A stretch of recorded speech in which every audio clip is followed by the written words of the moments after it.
সিকিম উত্তর পূর্ব ভারতের অন্যতম পর্যটন কেন্দ্র তথা ভারতবর্ষের দ্বিতীয় ক্ষুদ্রতম রাজ্য হল এই সিকিম, যার পূর্বে ভুটান, পশ্চিমে নেপাল, উত্তর পূর্বে চীন আর দক্ষিণে আমাদের পশ্চিমবঙ্গ। আর আমাদের মতন এই ভ্রমণ পিপাসু বাঙালিদের কাঞ্চনজঙ্ঘা দেখার লোভ চিরকালই। তবে সিকিমের কিছু অংশ থেকে কাঞ্চনজঙ্ঘাকে আরও অনেক কাছ থেকে দেখতে পাওয়া যায়। তাই সব নিয়ে সব কিছু পেতে এই বাজেট ট্যুরটা তোমাদের জন্য নিয়ে এলাম। দার্জিলিং, পুরী, দীঘা তো ঘুরেই থাকি, সিকিম যাওয়ার জন্য ভাবি যে অনেকটা বাজেট নিয়ে হয়তো আমাদের বেরোতে হবে। তাই সবশেষে বাজেট নিয়ে তোমাদেরকে বলে দেব। তাহলে চলো শুরু করা যাক আজকে এই 6 দিন 5 রাতের ট্যুর গাইডের ভিডিও। হাই, সবাই কেমন আছো? জিরাট থেকে তোমার বন্ধু প্রীতম, একটা নতুন ভিডিওতে, নতুন টেস্টে। তবে আজকের ভিডিওটা তোমাদের একটুখানি গাইড করে দেবো, ট্যুর গাইডটা তোমাদেরকে দিয়ে দেবো। তোমরা অনেকেই চাইছিলে যে সিকিমের একটা ভালো ট্যুর গাইড দিতে, অনেক দিনের, যারা মোটামুটি বাড়ি থেকে 7-8 দিনের জন্য বেরোতে পারবে, তাদের জন্য আমি এই ট্যুর গাইডটাকে তৈরি করেছি বলতে তোমরা এই সিরিজটা যেটা দেখলে, আমার যেটা চলছিল ইস্ট সিকিম আর ওয়েস্ট সিকিমের, কারণ এখন নর্থে তো ঢোকা যাচ্ছে না, নর্থ চালু হলে আমি নর্থ নিয়েও কিন্তু ভিডিও করব। এইবার তোমাদেরকে বলে দিই যে এই যে প্যাকেজটা তৈরি করেছি, প্যাকেজটার থাম্বনেলটা তোমরা দেখলে, থাম্বনেলে মনে হচ্ছে যেন এত কম টাকায় কি করে, বাট হ্যাঁ এটাই ঠিক। এই কদিনে কিন্তু এত কম টাকাতেই একটা ট্যুর প্যাকেজ যেটা করানো হয়, সব থেকে সস্তার কিন্তু এই ট্যুর প্যাকেজটা। তো তোমাদেরকে সম্পূর্ণ ডিটেলসে বলছি যে তোমরা কিভাবে এই ট্যুরটা করবে। প্রথমেই তোমাদের বলে দিই, এই ট্যুরটা 6 দিন 5 রাতের ট্যুর হবে। এবার এখানে তোমরা কিভাবে ঘুরবে সেটা আমি তোমাদের একটু গাইড করে দিই। এখানে তোমরা যখন ট্রেন থেকে নামছো শিলিগুড়ি বা নিউ জলপাইগুড়ি স্টেশন, তারপরে কিন্তু দুপুরের লাঞ্চ থেকে শুরু হয়ে যাচ্ছে এই প্যাকেজটা। আর গাড়ির পিক আপ থেকে একদম ড্রপ পুরোটাই কিন্তু এই প্যাকেজের মধ্যে থাকছে। এখানে তোমরা প্রথমে যে এই সিকিমটা ঘুরবে, তার জন্য আমাদেরকে পৌঁছাতে হবে নিউ জলপাইগুড়ি স্টেশন বা শিলিগুড়ি স্টেশন। এবার তোমরা পৌঁছাবে কী ট্রেনে সেটা আগে ঝটপট দেখে নাও। ট্রেনেও পৌঁছাতে পারো, বাসেও পৌঁছাতে পারো, তোমাদের কাছে প্রচুর অপশান রয়েছে। হাওড়া ও শিয়ালদা থেকে বেশ কিছু ট্রেন যেগুলো করে নিউ জলপাইগুড়িতে পৌঁছানো যায়। তবে এনজেপিতে পৌঁছাতে হবে আমাদেরকে সকাল 9টা থেকে 10টার মধ্যে। এই সময়ের মধ্যে যে ট্রেনগুলো আমাদেরকে পৌঁছে দেবে নিউ জলপাইগুড়ি স্টেশন, সেগুলো হলো Teesta Torsa express, Saraighat express, Kamrup, Uttarbanga, Kanchankanya, Darjeeling mail ও পদাতিক এক্সপ্রেস। এই সমস্ত ট্রেনগুলো করে পৌঁছাতে হবে নিউ জলপাইগুড়ি স্টেশন। এই ট্রেনগুলোর স্লিপার ক্লাসের ভাড়া 330 থেকে 360 টাকা ও থার্ড এসির ভাড়া 895 টাকা থেকে 950 টাকার মধ্যে। যার যেরকম ইচ্ছে হবে সে সেরকম টিকিট কেটে নেবে। এছাড়াও বাসে করে সকাল 7টার মধ্যে পৌঁছানো যায় শিলিগুড়ির তেনজিং নর্গে বাসস্ট্যান্ডের কাছে। ওখান থেকে টোটো বা অটো করে 10 মিনিটের মধ্যে নিউ জলপাইগুড়ি স্টেশনে পৌঁছে যাবে। ধর্মতলা থেকে এই বাসগুলো শিলিগুড়ির উদ্দেশ্যে যে ছাড়ে, যার ভাড়া 350 টাকা থেকে 4000 টাকা পর্যন্ত সিজন নন সিজনে হয়ে থাকে। redbus.com থেকে তোমরা বুক করার আগে একবার চেক করে নিতে পারো। ব্যাস, তোমরা ট্রেনে করে পৌঁছালে শিলিগুড়ি বা নিউ জলপাইগুড়ি স্টেশন। এইবার তোমাদের আর কোনো টেনশন নেই, গাড়ি ঠিক করার কোনো ব্যাপার নেই, কোনো চাপ নিতে হবে না। তোমরা ঝটপট স্টেশনের বাইরে আসো, তোমাদের জন্য ওয়েট করে থাকবে গাড়ির ড্রাইভার, তোমাদেরকে পিক আপ করবে, নিয়ে চলে যাবে। আমি বলে দিই, এইখানে যে ট্যুর প্যাকেজটা আমি তোমাদেরকে দেখাচ্ছি, আমি 14 জনের একটা গ্রুপের সাথে এসেছি। তোমরা যদি 4 জন বা 6 জনের গ্রুপে আসো, তারও কি কস্ট থাকছে, মানে এক্সাইটেড সুপার ডুপার কিন্তু অফার বলা যেতে পারে এটা। তো সেক্ষেত্রে কিন্তু এটা অনেকটা লাভজনক হবে তোমাদের জন্যই, তোমাদের আরামসে এই ট্যুরটা কিন্তু করতে পারবে। এবার তোমাদের বলে দিই, তোমরা প্রথম দিন যখন বেরোনোর পরে তোমরা কোথায় যাচ্ছ, চেষ্টা করবে একটু সকাল দিকে পৌঁছানো যায় এরকম কোনো ট্রেনে করে আসার, মানে যেগুলো মোটামুটি 7টা-8টার মধ্যে ঢুকিয়ে দেয়। প্রথম দিন আমি গেছিলাম, আমাদেরকে নিয়ে যাওয়া হয়েছিল ঋষিখোলাতে হচ্ছে প্রথম দিন রাখা হবে একটা হোমস্টেতে, যেখানে ঋষি নদীর ধারে। তো এখানে তোমরা কি কি করবে আর কি কি খাবার পাচ্ছ, চলো তোমাদেরকে ঝটপট দেখিয়ে নিই। এখানে আমরা একদিন স্টে করেছিলাম। ঋষিখোলা বলা হয় এই ঋষিখোলা শহরটা যে ঋষি নদীর তীরে, এই নদীর তীরে নাকি প্রাচীন পুরোহিতরা বা ঋষি মুনিরা এই নদীর জলের ধারে বসে ধ্যান করতেন। বলা হয় মনের ক্লান্তি দূর করতে ও শান্তি আনতে এই ঋষিখোলা নদীর জলের শব্দ শুনলেই এক প্রশান্তিদায়ক অনুভূতি নাকি পাওয়া যায়। ঋষি নদী থেকে যে ঋষিখোলা নামটি এসছে, খোলা মানে নেপালি ভাষায় নদীর একটি ছোট্ট স্রোত, যা এই গ্রামের স্থানীয় ভাষা। এই গ্রামের কিছুটা অংশ বলা হয় পশ্চিমবঙ্গের, আবার কিছুটা সিকিম রাজ্যের। আজকে আমাদের গন্তব্য নিউ জলপাইগুড়ি স্টেশন থেকে 112 কিলোমিটার দূরে এই ঋষিখোলা। সময় আপডেট হচ্ছে 3টে, ফাইনালি এসে পৌঁছালাম ঋষিখোলার ওয়ান্ডার হিল হোমস্টেতে। এই দেখো, এই হচ্ছে হোমস্টেটা, খুব সুন্দর একটা জায়গায়। আমি এখান থেকে নদীর জলের আওয়াজ শুনতে পাচ্ছি। তো আমি যে এখন এখানে পৌঁছালাম, এখানে এখন এই লাঞ্চ থেকে কিন্তু প্যাকেজটা স্টার্ট হচ্ছে। সকালবেলা যে আমি ব্রেকফাস্ট করেছিলাম, সেই ব্রেকফাস্ট কিন্তু নিজের টাকাতেই করতে হবে। তারপরে এখন থেকে কিন্তু প্যাকেজটা স্টার্ট হলো। তো চলো ভেতরে যাওয়া যাক, রুমে যাওয়া যাক। এই হচ্ছে কিন্তু দেখো, ভেতরে ঢোকার সাথে সাথে এই হচ্ছে রিসেপশনটা, খুব সুন্দর লাগছে। এই হচ্ছে কিন্তু আজকে আমার এই হোমস্টেতে থাকার রুম। একদম ঘরোয়া রান্না, খুব ভালো লাগলো। বাড়িতে আসার পরে খুব খিদে পেলে বাড়িতে যেমন মা রান্না করে আর মনে হয় হ্যাঁ পেটটা ভরলো, ঠিক সেরকম টাইপের খাবারটা। বেরোনোর পরে জাস্ট লুক দেখো এই ঋষি নদীর, ওফ দুর্দান্ত লাগছে, দুর্দান্ত। সবার এই জায়গাটা কেমন লাগছে বলো?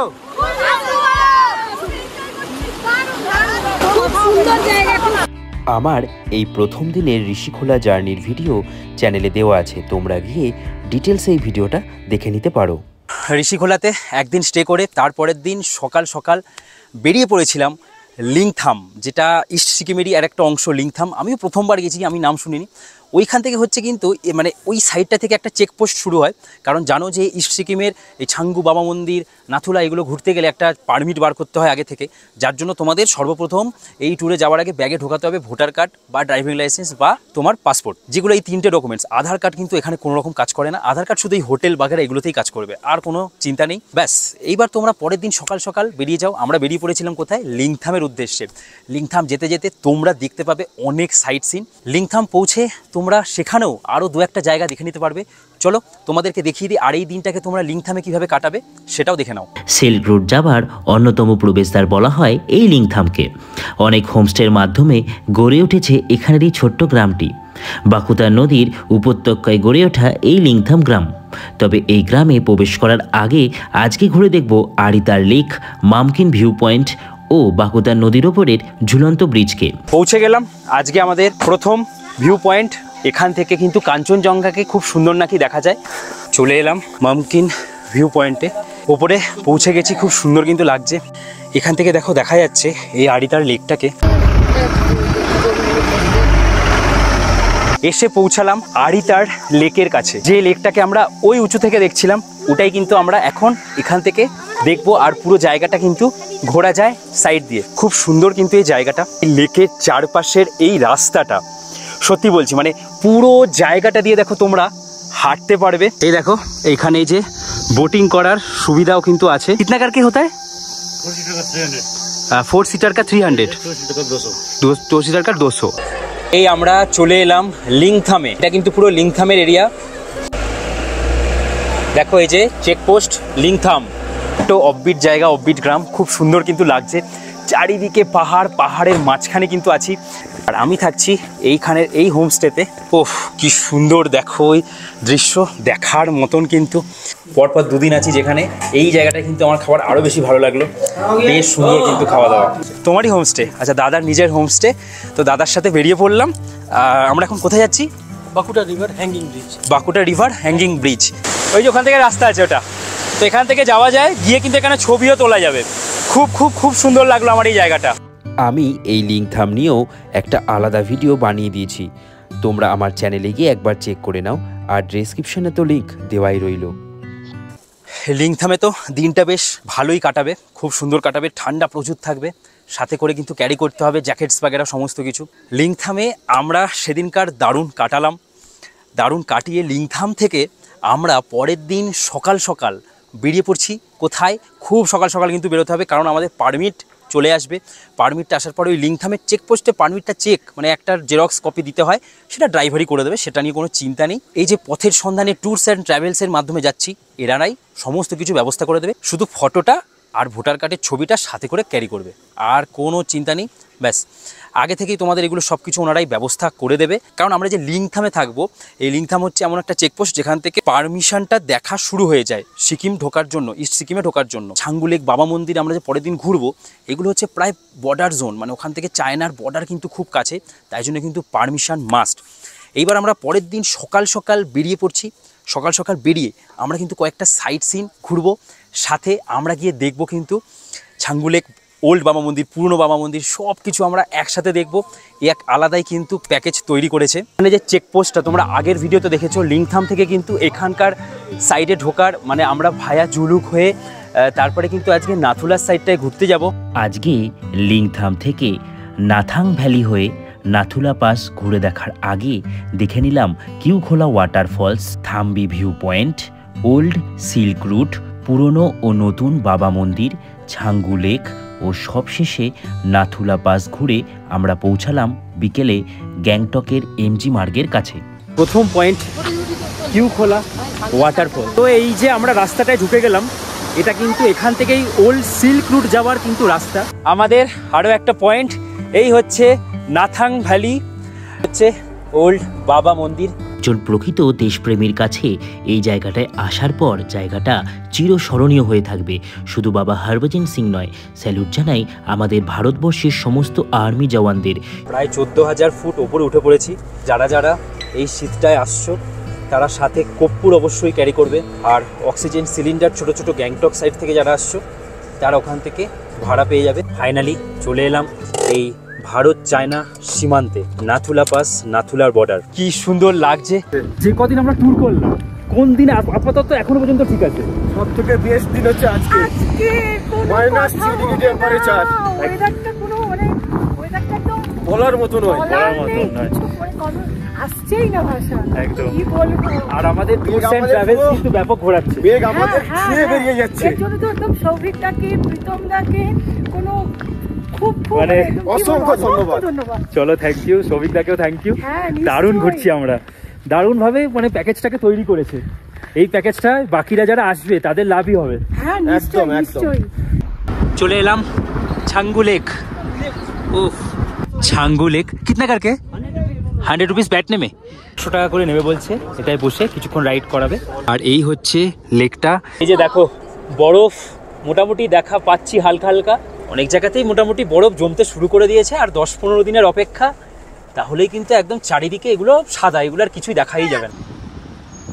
এসে পৌঁছালাম এই যে আকসমাস হোম। এটা হচ্ছে এইখানে হচ্ছে এসএনটি বাস স্ট্যান্ড, ঠিক এই জায়গাটায়, এই যে দেখতে পাচ্ছ, ঠিক এসএনটি বাস স্ট্যান্ডের এখান থেকে আসলেই এই রাস্তাটা ধরে এখানেই হচ্ছে আকসমাস হোম। এখানেই কিন্তু আজকে থাকছি। ব্যাস, দারুণ ঘুরলাম। বরফের টাইমে যারা আসছো তারা বরফের টাইমে ঘোরো। চলে এলাম সেদিনকার ছাঙ্গু বাবা মন্দির ঘুরে গ্যাংটকে। আমরা সেদিনকার গ্যাংটকে এসে সন্ধ্যেবেলা হোক বা বিকেলবেলা হোক পৌঁছালাম গ্যাংটকে, লিংথাম থেকে সমস্ত সাইট সিন করে। এইবার করে নিতে হবে খাওয়া দাওয়া করে সন্ধ্যেবেলাটা কিন্তু বেরিয়ে পড়তে হবে আমাদেরকে এখানের যে ম্যাল মার্কেট আছে, এই ম্যাল মার্কেট ঘুরতে। ব্যাস, ঋষিখোলা একদিন হলো, তারপরের দিন লিংথাম 2 নম্বর দিন, তারপরের দিন আমরা পৌঁছালাম এবার গ্যাংটকে 3 নম্বর দিন। গ্যাংটকে পৌঁছে আমাদের এদিন আর কোনো কাজ নেই, এদিনকার রেস্ট নাও, ঘুমাও, কারণ শরীরের এই 3 দিনে বেশ ধকল গেছে। এইবার পরের দিন আমরা বেরিয়ে পড়বো গ্যাংটকের সাইট সিন করার জন্য। তো এনারা বেস্ট কয়েকটা সাইট সিন করান, 7 পয়েন্টস, আর অনেকে 10 পয়েন্টস 9 পয়েন্টস বলবে, বাট এখানে 7 পয়েন্টসে কী কী সাইট সিন আছে সেটা তোমাদেরকে দেখিয়ে দিই। মোটামুটি গ্যাংটক এলে যে সাইট সিনগুলো সবাই দেখে থাকে, এই কটা জায়গা কিন্তু ওর মধ্যে পড়েই। তো এনারা এই কটা জায়গা দেখাবেই। আর তাসি ভিউ পয়েন্ট আর যেটা অর্গানিক ভিউ পয়েন্ট সেটা কিন্তু দুর্দান্ত, কারণ ওখান থেকে কিন্তু কাঞ্চনজঙ্ঘার দুর্দান্ত ভিউ পাওয়া যায়। গ্যাংটকের সাইট সিনের মধ্যে আজকে আমরা ঘুরে দেখব Bakthang waterfalls, Gonjang monastery, Tashi view point, Lhasa waterfalls, plant conservatory, organic view point, Ganesh Tok ও সর্বশেষে তোমরা দেখবে ভূত বাংলো।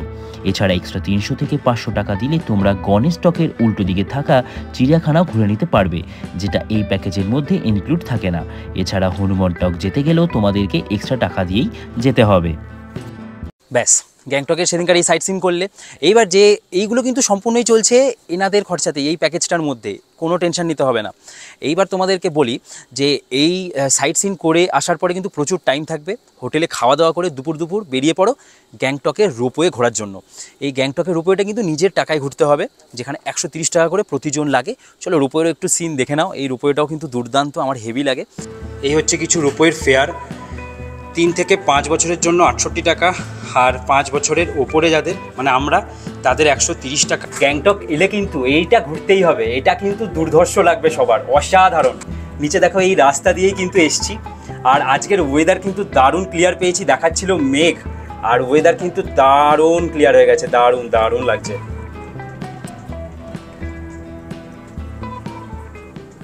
রোপওয়েটা আমাদের ঘোরা হয়ে গেল। ব্যাস এরপরে ম্যালের কাছে মার্কেট, যে লালবাজার মার্কেট আছে, ওই লালবাজার মার্কেটে চলে যাও। তোমাদের কিছু কেনাকাটা করার থাকলে কেনাকাটা করে নাও আরামসে। সেই দিনটা, সেই রাতটা কাটলো। এইবার আমাদের হচ্ছে 5 নম্বর দিন। সকাল সকাল কিন্তু আমরা এবার হোটেল থেকে বেরোচ্ছি, বেরিয়ে আমরা যাচ্ছি পিলিংয়ের উদ্দেশ্যে। পিলিংয়ে আমরা কী কী দেখবো সেটাও তোমাদেরকে একবার দেখিয়ে দিই। আর আজকের এই জার্নিতে দেখব সাউথ সিকিমের নামচিতে অবস্থিত চারধাম। এরপর ওখান থেকে দেখব সিকিমের সবথেকে বড় ও একমাত্র তিমি টি গার্ডেন। এরপর রা বাংলার 60 টন তামা দিয়ে তৈরি বুদ্ধ মূর্তি দেখে পেলিংয়ে ফিরে যাব। ফাইনালি এসেছি এই শিব মন্দিরে। অনেক দিনের একটা ইচ্ছে ছিল, সেই ইচ্ছেটা আজকে পূরণ হলো। এরকম একটা জায়গায় এসে প্রথমবারের জন্য দারুণ লাগছে কিন্তু জায়গাটা। বিশেষ করে 108 ফুটের যে শিব মূর্তিটা সত্যি কত দূর থেকে দেখা যায়। আর এখান থেকে কিন্তু প্রত্যেকটা মন্দিরকে অসাধারণ সুন্দর লাগছে। এই হচ্ছে তেমি টি গার্ডেন, খুব জনপ্রিয় একটা চা বাগান। সিকিমের যদি বললি অন্যতম একটা চা বাগান হচ্ছে এই তেমি টি গার্ডেন। সিকিম সরকার 1969 সালে এই চা বাগানটাকে বানিয়েছিল। সুইজারল্যান্ডের ইনস্টিটিউট অফ মার্কেটোলজি যে আছে, তাদের মাধ্যমেই কিন্তু এই জায়গাটার চা গাছের যে জৈব সারের পদ্ধতি তারাই কিন্তু দেখে থাকেন। তাই জন্য কিন্তু এই চা খুব দামি হয়। আর একমাত্র সিকিমের এটাই কিন্তু সব থেকে বড় চা বাগান। দেখতে পাচ্ছ বন্ধুরা, ফাইনালি চলে এলাম রা বাংলার এই বুদ্ধ পার্কে। এখান থেকে ঘুরে এরপরে আমরা চলে যাব হোটেলে। এখানে ঢুকতে গেলে এই যে 80 টাকা করে দেখো টিকিট। অনেক দিনের ইচ্ছে আজকে এটাও পূর্ণ হলো। এই যে পেছনে দেখতে পাচ্ছ বৌদ্ধের মূর্তিটা, বৌদ্ধ মূর্তিটার উচ্চতা হচ্ছে প্রায় 130 ফুট। যখন গৌতম বুদ্ধের জন্ম 2550 বছর হয়েছিল, সেই জন্মতিথি উপলক্ষেই কিন্তু জায়গাটাকে বানানো হয়েছিল এনার এই বড় মূর্তিটাকে, যেখানে প্রায় 60 টন তামা দিয়ে বানানো হয়েছে 2006 থেকে 2013 সালের মধ্যে। এই হচ্ছে আমার রুম, দেখো এই হচ্ছে বেড। এরকম রান্নাবান্না পেলে বেশ মনটাও ভরে যায়। বেশ সুন্দর খাওয়া দাওয়া, টেস্ট তো বেশ ভালোই লাগছে। এই হচ্ছে মাছের ঝোলটা কিন্তু খুব সুন্দর হয়েছে। ব্যাস পেলিংয়ে আমরা এই দিন দেখলাম, হোটেলে রাতে থাকলাম। এই একটা দিনই পেলিংয়ে হোটেলে থেকে পরের দিন সকাল সকাল ঘুম থেকে উঠে পড়তে হবে। একটু তাড়াতাড়ি উঠলেই ভালো। ওঠার পরে আমরা পেলিংয়ের যে মেন স্কাই ওয়াক, পেলিংয়ের বিখ্যাত স্কাই ওয়াক যেটা, এই স্কাই ওয়াকটা কিন্তু খুব সুন্দর লাগে। এটার জন্য কিন্তু অনেকটা টাইম লাগে, পায়ে হেঁটে অনেকটা ঘুরতে বেশ সময় লেগে যায়, সময় কেটে যায়। তো যার যেমন ট্রেন থাকবে দুপুরবেলা, সেরকম ট্যুরস অ্যান্ড ট্রাভেলসকে আগে থেকে বলে রাখলে ওরা এরকমভাবে কিন্তু অ্যারেঞ্জ করে রাখবে। তোমাদের এসব নিয়ে কোনো টেনশন নিতে হবে না। তোমরা যে ট্রেনে চাইছো ব্যাক করতে, একটু রাতের দিকে ট্রেনে যদি চাও ব্যাক করতে রাতে, আমার ট্রেনের টিকিট করা আছে কামরূপ এক্সপ্রেসে করা ছিল বিকেল 5:30টার সময়। সেক্ষেত্রে কিন্তু তোমাদের একটু তাড়াতাড়ি বেরিয়ে পেলিংয়ের এই স্কাই ওয়াক ঘুরে ব্যাস ঘোরা হয়ে গেল, ট্রেনে উঠে পড়লে। এইবার তোমাদেরকে বলে দিই, এই ট্যুরস অ্যান্ড ট্রাভেলস যেটা ঘুরলে, এদের মাধ্যমে যে ঘুরলে পথের সন্ধানে ট্যুরস অ্যান্ড ট্রাভেলস, এদের খরচাটা ঠিক কত। আমি 14 জনের সাথে ঘুরতে এসেছি, তাই জন্য আমার এই কদিনে অবিশ্বাস্যভাবে কত টাকা লেগেছে জানো? 8,500 টাকা। হ্যাঁ, যত বেশি গ্রুপ হবে, 10, 12 জন, 13 জনের গ্রুপ হলে তোমাদের কিন্তু, তো বড় গাড়ি 6 সিটারের গাড়ি হলে সেক্ষেত্রে কিন্তু তোমাদের এই প্যাকেজটা 8,500 টাকায় কিন্তু তোমরা ঘুরতে পারবে, অনেক কম। এর মধ্যে কিন্তু খাওয়া দাওয়া সমস্ত কিছু এনারাই এই টাকার মধ্যে করাবে। বাকি যে সমস্ত জায়গায় ঢুকবে টিকিটস বাগেরা, এগুলো তো আমাদের নিজেদের খরচায় সব জায়গায় যেটা হয়ে থাকে। আর তোমরা যারা কাপেল আসছো 4 সিটারের একটা গাড়ি নিতে চাইছো, সিঙ্গেল গাড়ি, সেক্ষেত্রে কিন্তু এই প্যাকেজটা গিয়ে দাঁড়ায় 9,999 টাকা, যেটা এখনও চলছে অফারটা। তাড়াতাড়ি তোমরা বুক করে নাও, তোমাদেরই সুবিধা হবে। এই সমস্ত ট্যুরগুলোতে অবশ্যই চেষ্টা করবে 2 জন নয় 4 জনের গ্রুপে আসা, বা 6 জনের গ্রুপে আসা, বা 12 জনের গ্রুপে আসা। সেক্ষেত্রে কিন্তু তোমাদের এই ট্যুরটা একটা লাভজনক ট্যুর হবে। তো আশা করি তোমাদেরকে এই ট্যুরটা সম্পর্কে ভালোভাবে বোঝাতে পারলাম। এই ট্যুরস অ্যান্ড ট্রাভেলসের সমস্ত ডিটেলস ডেসক্রিপশানে দিয়ে দিয়েছি, তোমাদের কোনো অসুবিধা হবে না। কী কী দেখছো, কোন দিন, সমস্ত ডিটেলস দেখো আমি বানিয়ে রেখে দিয়েছি ডেসক্রিপশানে। আমি তোমাদের জন্য এই ভিডিওটা করলাম, আর এরকম একটা ট্যুরস অ্যান্ড ট্রাভেলসের সাথে কাজ করতে পেরে আমারও খুব ভালো লাগলো। কারণ এত কম টাকায় এই সিকিমের এই পার্টগুলো, ওয়েস্ট সিকিম আর ইস্ট সিকিম ঘোরা সম্ভব হয় না সবার পক্ষে। তো বেশ কম টাকার মধ্যে কিন্তু তোমরা ঘুরতে পারবে। চলো, কেমন লাগলো, ইনফরমেটিভ লাগলো কিনা আমাকে জানাও। আশা করি তোমাদের ভিডিওটা ভালো লেগেছে। তোমরা ভালো থাকো, খুব ভালো থাকো, আরও ভালো থাকো। দেখা হচ্ছে তোমাদের সাথে পরের ভিডিওতে। চলো তাহলে, বাই।